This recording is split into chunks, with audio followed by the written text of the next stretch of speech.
We just did the Revolutionary tug of war, and I'm going to answer the questions. So, one of the questions was, why was the blue team smaller and had fewer people?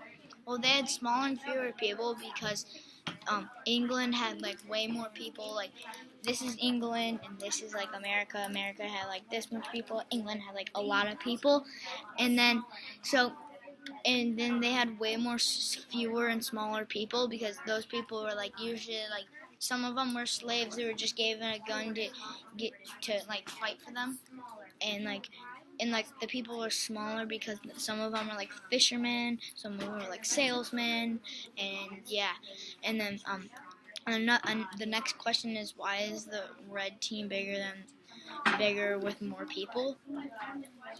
Well, the red team was England, and the blue team was the Continental Army. And the red team was bigger with more people because they were the strongest.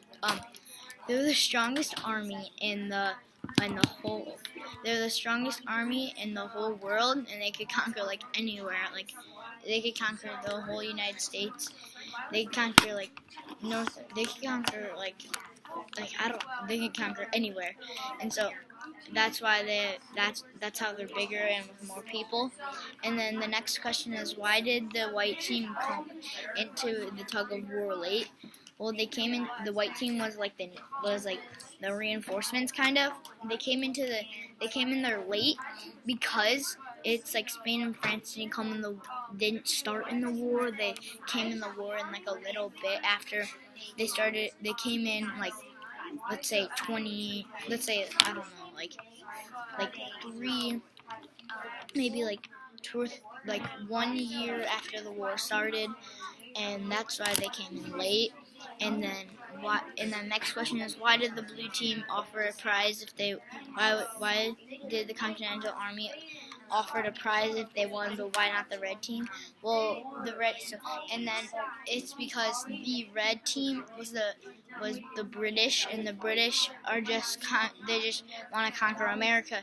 Like, what's the point of conquering America if you've already conquered it? And then the blue team got offered a prize because they had a prize for independence, because that's what they were fighting for. And the next question is, why was one person pulled aside and told they didn't receive a prize? Because some of the people in the Continental Army were slaves and they didn't get a prize.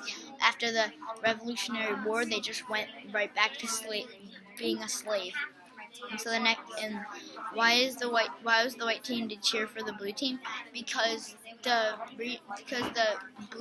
white team was Spain and France, and they helped the Continental Army.